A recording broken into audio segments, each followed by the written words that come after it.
विद्यार्थियों का SV children academy Rawla मंडी के ऑनलाइन प्लेटफॉर्म पे स्वागत है। आज कक्षा 8 के विद्यार्थियों के लिए और विषय सामाजिक अध्याय 5। पिछले वीडियो में हमने चौथे पार्ट के जो प्रश्न उत्तर है वो किए थे और आप सभी ने कर लिए। आपकी कॉपी सर आके चेक करेंगे और आपको पता है बोर्ड की क्लास है। पिछले साल तो कोरोना की वजह से पेपर नहीं पाए थे, अब की बार पेपर होंगे।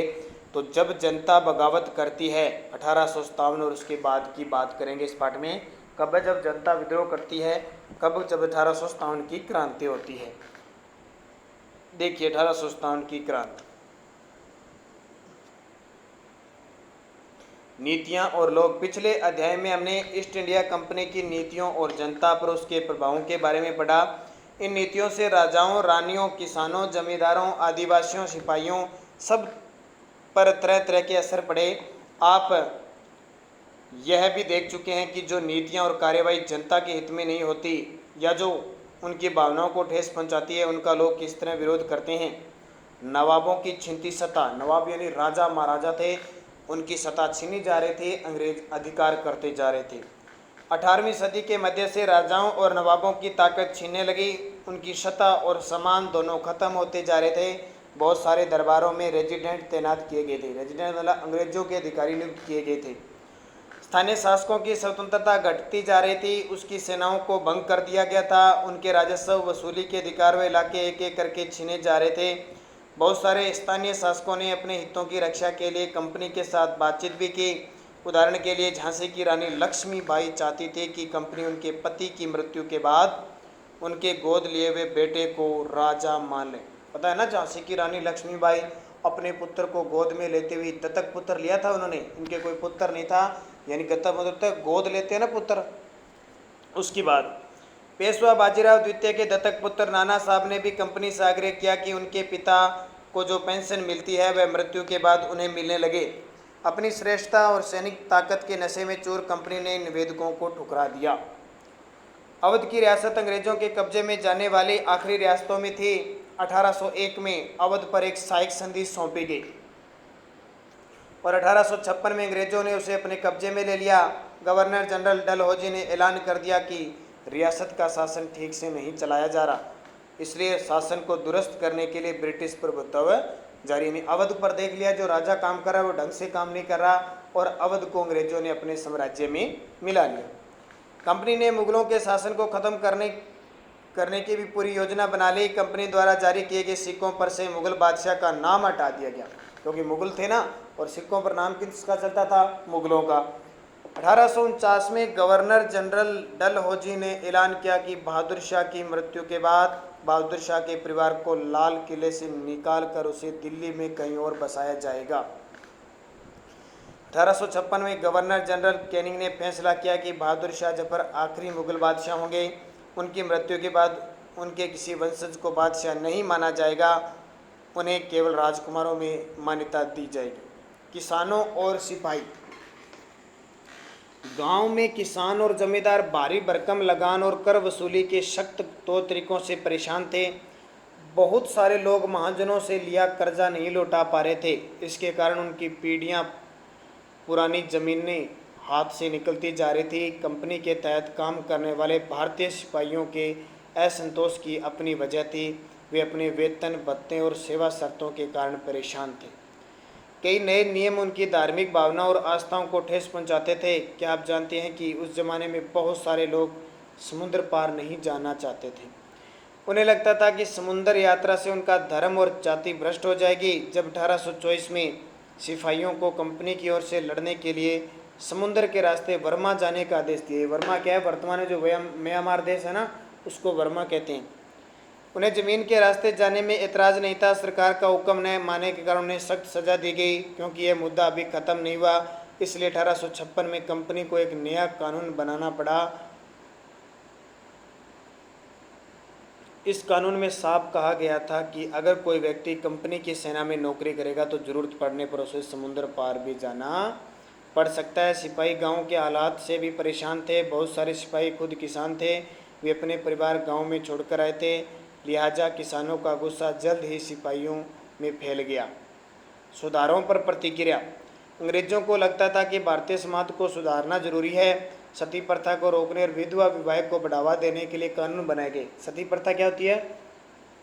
जब पति की मृत्यु हो जाती थी ना तो पत्नी और उसके साथ जल जाती थी, फिर उसको भी मरना पड़ता था। और विधवा विवाह तो किसी के पति की मृत्यु हो जाती थी, पहले विधवा विवाह नहीं होते थे और उस महिला को बुरा माना जाता था। उसके बाद में क्या हुआ? विधवा विवाह बढ़े। अंग्रेजी भाषा की शिक्षा को जमकर प्रोत्साहन दिया गया। 1830 के बाद कंपनी ने ईसाई मशीनरियों को खुलकर काम करने और यहाँ तक कि जमीन व संपत्ति जुटाने की भी छूट दे दी।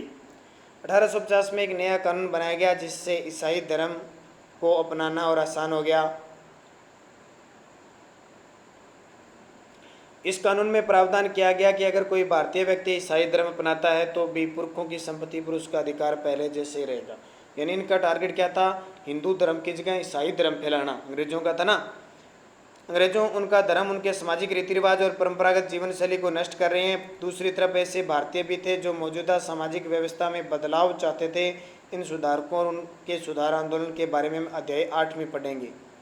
जनता की नज़र से उस जमाने में लोग अंग्रेज शासन के बारे में क्या सोच रहे थे, इसका जायजा लेने के लिए आप स्रोत 1 और 2 पढ़ें।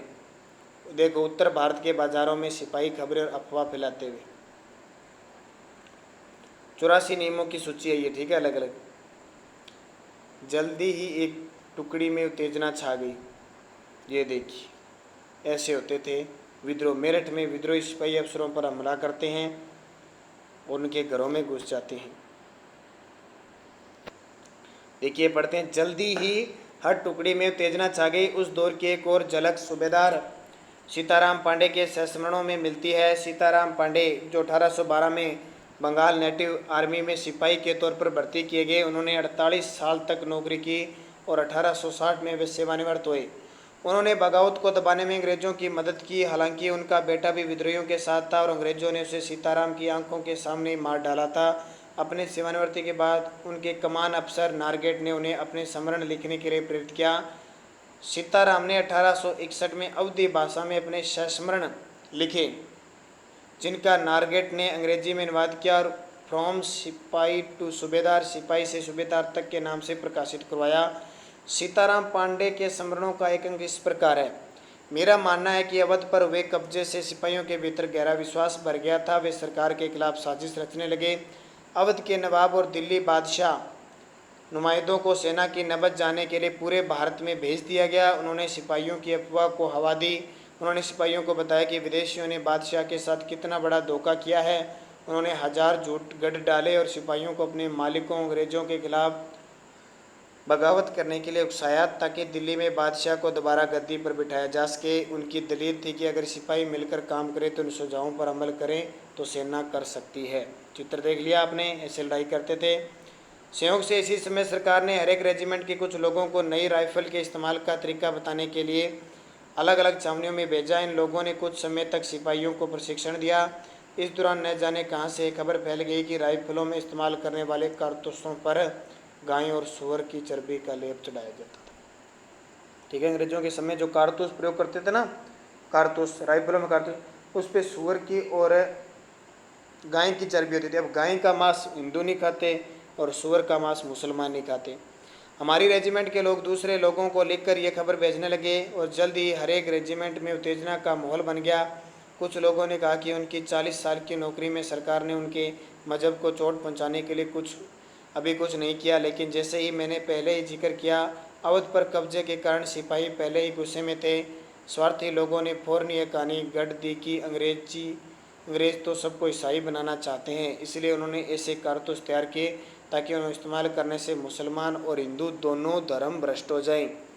कर्नल साहब का मानना था कि ये बेचैनी जो उन्हें भी साफ दिखाई दे रही थी, इस बार भी अपने आप को ख़त्म हो जाएगी और उन्होंने मुझे घर चले जाने की हिदायत दी। सैनिक विद्रोह जन विद्रोह बन गया। यद्यपि शासन और प्रजा के बीच संघर्ष कोई अनहोनी बात नहीं होती, लेकिन कभी कभी ये संघर्ष इतना फैल जाते कि राज्य की सत्ता छिन भिन्न हो जाती। बहुत सारे लोग मानने लगे कि उनका सबका शत्रु एक है, इसलिए वे सभी कुछ करना चाहते हैं। इस तरह की स्थिति में हालात अपने हाथ में लेने के लिए लोगों को संगठित होना पड़ता है। उन्हें संचार, पहलकदमी और आत्मविश्वास का परिचय देना होता है। ये देखिए, सैनिक विद्रोह क्या होता है? जब सिपाही इकट्ठा होकर अपने सैनिक अफसरों का हुक्म मानने से इनकार कर देते हैं।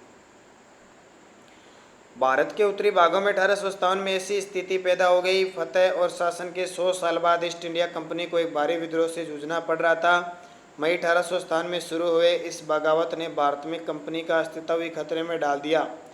मेरठ से शुरू करके सिपाहियों ने कई जगह बगावत की। समाज के विभिन्न तबकों के असंख्यक लोग विद्रोही तेवर के साथ उठ खड़े हुए। कुछ लोग मानते हैं कि 19वीं सदी में उपनिवेशवाद के खिलाफ दुनिया भर में यह सबसे बड़ा सशस्त्र संग्रह था।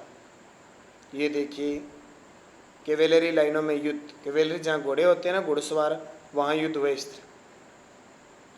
मेरठ से दिल्ली तक, ये देखिए मंगल पांडे, नाम सुना ना मंगल पांडे। 29 मेरठ से दिल्ली तक 29 मार्च 1857 को युवा सिपाही मंगल पांडे को बैरकपुर में अपने अफसरों पर हमला करने के आरोप में फांसी पर लटका दिया गया। चंद दिन बाद मेरठ में तैनात कुछ सिपाहियों ने नए कारतूस के साथ फौजी अभ्यास करने से इनकार कर दिया। सिपाहियों को लगता था कि उन कारतूसों पर गाय और सूअर की चर्बी का लेप चढ़ाया गया है। 85 सिपाहियों को नौकरी से निकाल दिया गया। उन्हें अपने अफसरों का हुक्म न मानने के आरोप में 10-10 साल की सज़ा दी गई। यह 9 मई 1857 की बात है। मेरठ में तैनात दूसरे भारतीय सिपाहियों की प्रतिक्रिया बहुत ज़बरदस्त थी। 10 मई को सिपाहियों ने मेरठ की जेल पर धावा बोलकर वहां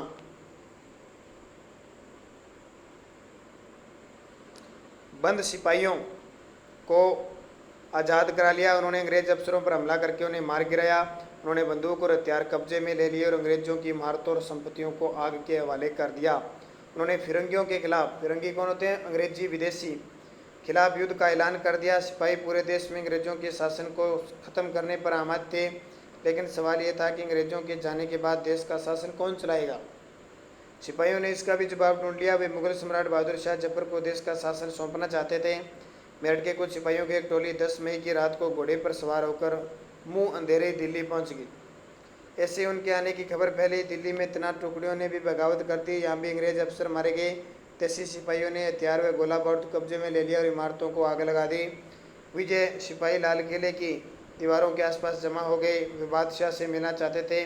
बादशाह अंग्रेजों की भारी ताकत से 2-2 हाथ करने को तैयार नहीं थे, लेकिन सिपाही भी अड़े रहे। आखिरकार वे जबरन महल में घुस गए और उन्होंने बहादुर शाह को अपना नेता घोषित कर दिया। बूढ़े बादशाह को सिपाहियों की मांग माननी पड़ी। उन्होंने देश भर के मुखियों और शासन को चिट्ठी लिखकर अंग्रेजों से लड़ने के लिए भारतीय राज्यों का एक संघ बनाने का आह्वान किया। बहादुर शाह के इस एकमात्र कदम के गहरे परिणाम सामने आए। अंग्रेजों से पहले देश में एक बहुत बड़े हिस्से पर मुगल साम्राज्य का ही शासन था। ज़्यादातर छोटे शासक और रजवाड़े मुगल बादशाह के नाम पर ही अपने इलाकों का शासन चलाते थे। ब्रिटिश शासन के विस्तार से भयभीत ऐसे बहुत सारे शासकों को लगता कि अगर मुगल बादशाह दोबारा शासन स्थापित कर ले तो वे मुगल आधिपत्य में दोबारा अपने इलाकों का शासक बेफिक्र होकर चलाएंगे। अंग्रेजों की इन घटनाओं की उम्मीद नहीं थी। उन्हें लगता था कि कारतूसों के मुद्दों पर पैदा हुई उथल पुथल कुछ समय में शांत हो जाएगी, लेकिन जब बहादुर शाह जफर ने बगावत को अपना समर्थन दे दिया तो स्थिति रातों रात बदल गई। अक्सर ऐसा होता है, जब लोगों को कोई रास्ता दिखाई देने लगता है तो उनका उत्साह और साहस बढ़ जाता है। इससे उन्हें आगे बढ़ने की हिम्मत और उम्मीद और आत्मविश्वास मिलता है। ये चित्र देख सकते हो ऊपर, बहादुर शाह जफर ये थे, ध्यान रखना, ऐसे थे बहादुर शाह जफर, लास्ट शासक। और ये कौन है? नाना साहब।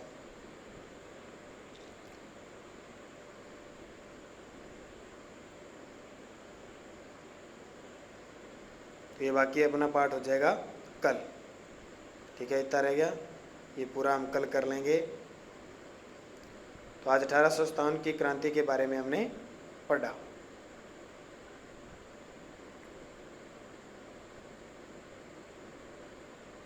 कल से हम पढ़ेंगे बगावत फैलने लगी।